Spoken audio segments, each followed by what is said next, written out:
In truth, Nima was a coward. A merchant by trade and traveler by passion, he was closer to a mouse than a man. With his little eyes and small posture, he'd skitter through the great desert, crossing from one side of the continent to the other. With him, he'd carry many things, wondrous things. That's what he'd tell his buyers. Really, though, Nima carried little more than stories. His cargo was hardly anything but everyday items, taken from the city people to the tribesmen and vice versa. Curiosities mistaken for commodities by those fearful enough not to know any better. He'd never known any home other than the desert. Both the East and the West were little more than just stops on his ceaseless march. They were places to trade and eat in before venturing out again into the desert, not places to settle down in.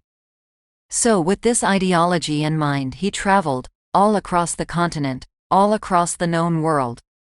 He made sure to avoid the South, fearing little more than the everyman and his inhuman creations, but other than that?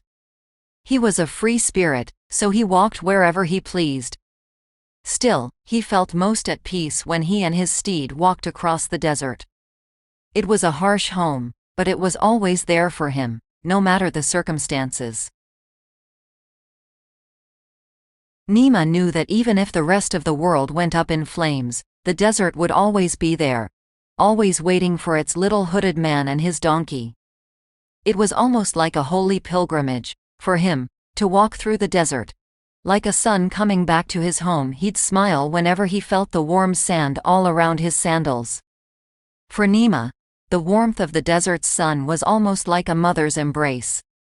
The desert loved him, the desert fed him, and the desert was always there to guide him forward.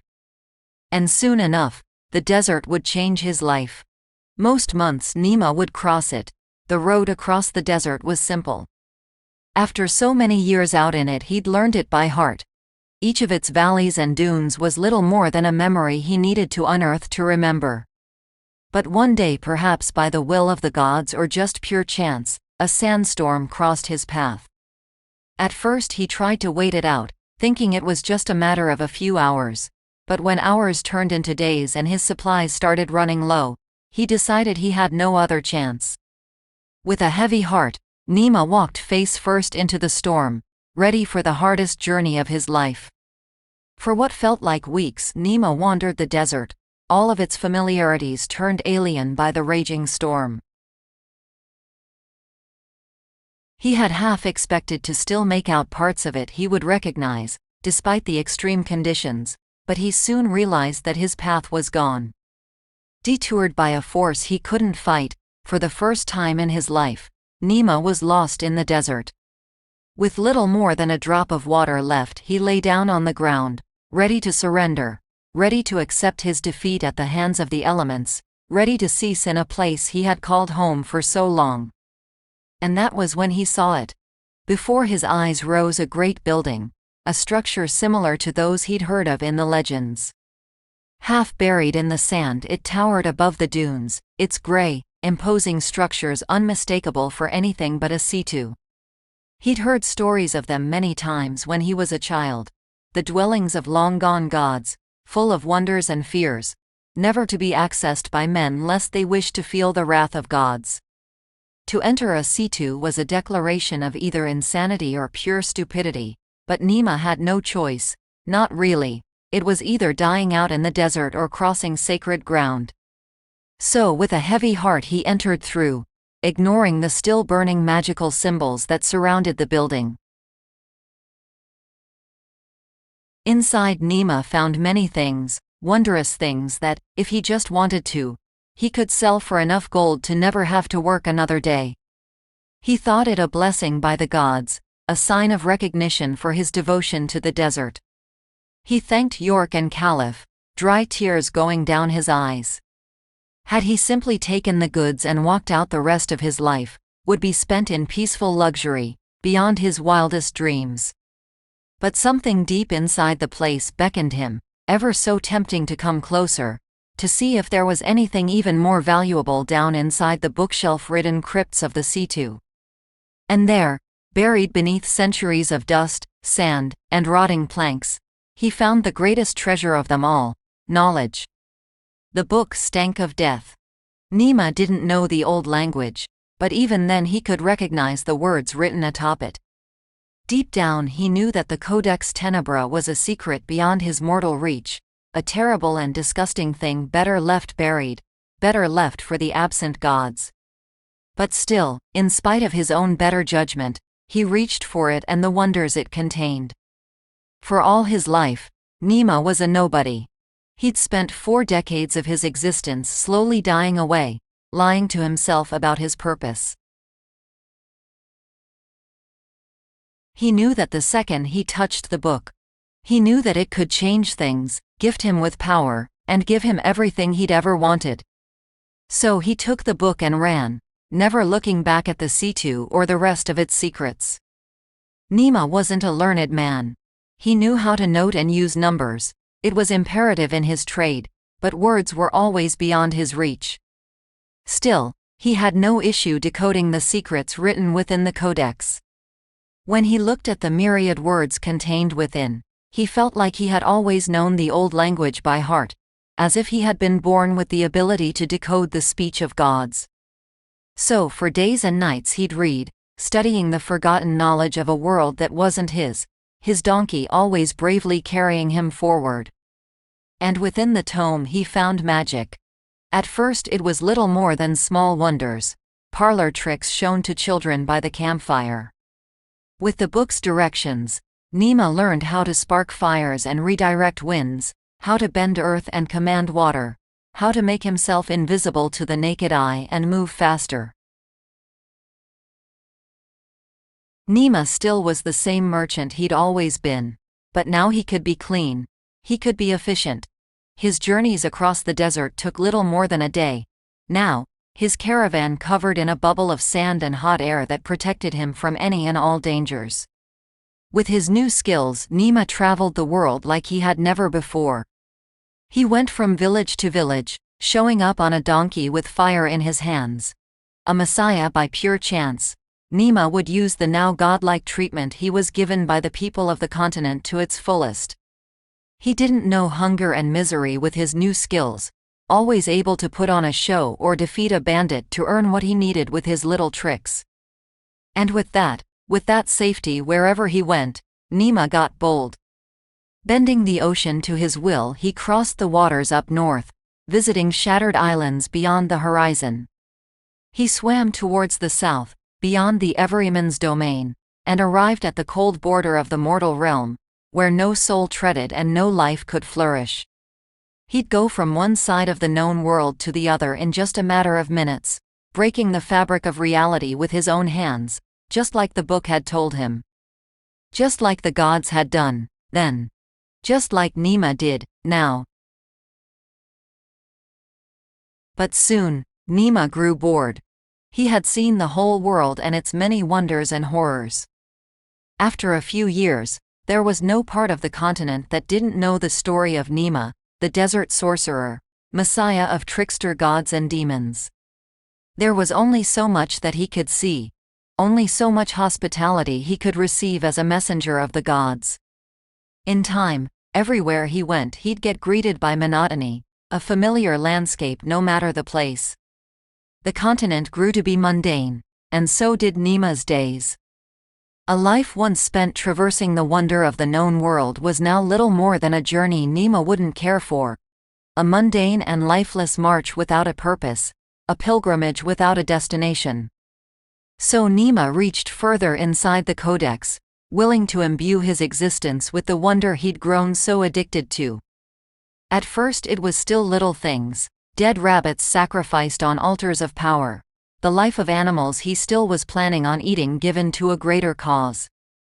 It was all nice and tidy, Nima would tell himself, wiping the blood of birds and rats from his newly crafted ritual dagger. He could do so much more like this, taking not the energy of himself but of others, of beings Mother Nature was planning on devouring anyway. He could make plants grow and heal people and traverse realms beyond this one, he told himself, somehow thinking it would justify the way he defiled the corpses of animals. Nima was no longer a sorcerer but a gravedigger, scouring the forests and plains in search of worthy offerings to gods and demons, just like the book had told him. And Nima traveled the world further, his skills ever growing, ever hungrier and mightier. He would arrive at places he had already known, showcasing what he had learned since, showing he was more than just a messenger of the gods now. And the people would fall down with fear in their eyes, offering Nima fruit and gold and cows and daughters. And Nima would accept, a glister of lust and greed shining down his soul, a glister only he himself refused to notice. In time Nima grew accustomed to this, of being treated better than gods no matter the place or time. He wasn't a merchant, not anymore, now taking up the full-time job of a pretend god, a makeshift deity. He was tired of needing to work, so he didn't, instead choosing to spend his days in glory and luxury. They'd call him the king of the desert, the messenger of the sands, and he'd accept the titles and riches that went with them, claiming ownership of entire villages that soon turned into entire regions. But even that wasn't enough. Even though Nima could own any place he wanted with his new power, the hunger deep inside him, now awakened by the secrets of the book, beckoned him to own ever more, to have everything and everyone in his grasp. So knowing no other mentor, Nima listened. The second he let the book's whispers into his soul, his reach widened. He was the unsaid owner of half the continent, now, his capital soon forming inside the great desert. Nima, sorcerer king of the desert, the sand devil, the worm of the dunes. That was what they called him, whispering in fear as he crossed their paths. They said that Nima would go beyond just animal corpses, now, taking the dead from many villages and using them as fuel for his magic. A terrible, unforgivable crime even for your enemies, an unthinkable act on who were supposed to be his subjects. In just a decade Nima's kingdom grew beyond his wildest imagination, and so did his power. He was more than just an avatar of the gods, now fully turned demi-deity by his own acts, his own sacrifices. His capital was great, its streets and homes constructed from sand and bricks and glass that Nima himself had molded from the dunes around him. He thought that if the cost of such beauty was the lives of one or two homeless nobodies, so be it.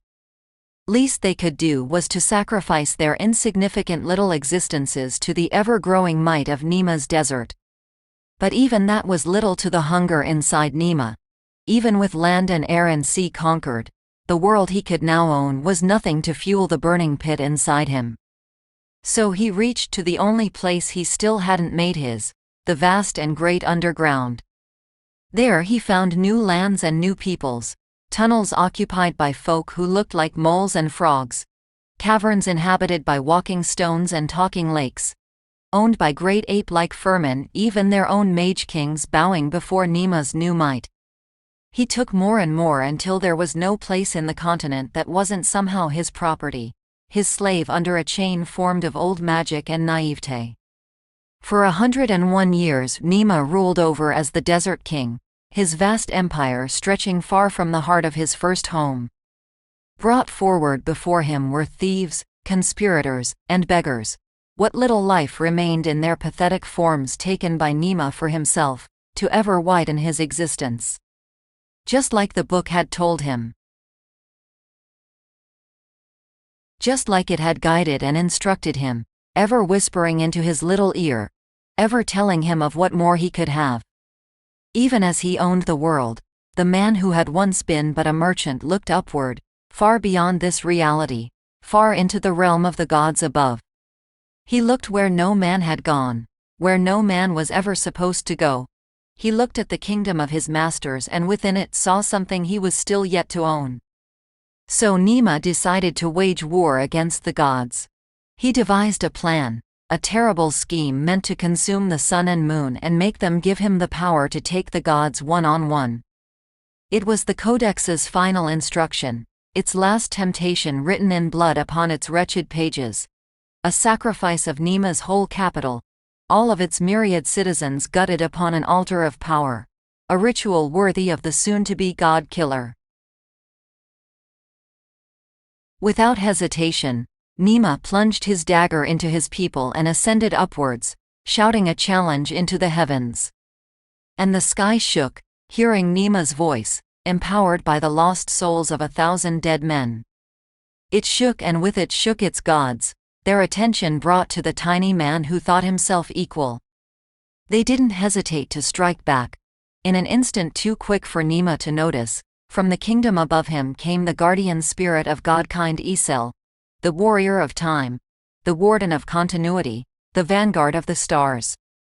She and her hundreds of sisters descended upon Nima, their arms and armor uncaring for his magics.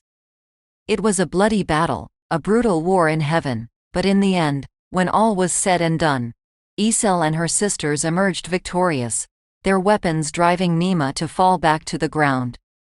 He fell and he fell until he turned into a star, landing within his own wretched palace, the impact unmaking his capital and his empire whole.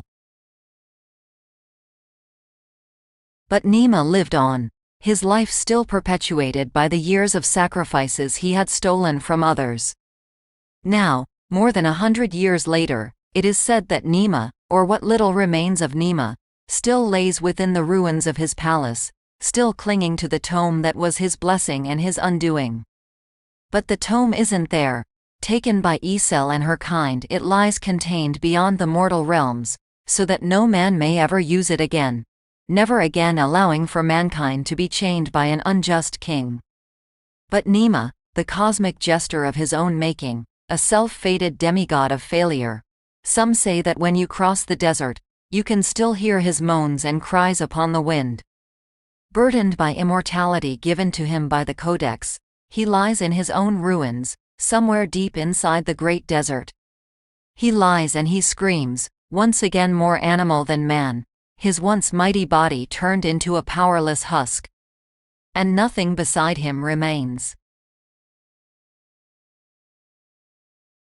This content is Creative Commons. Relevant attribution can be found in the description.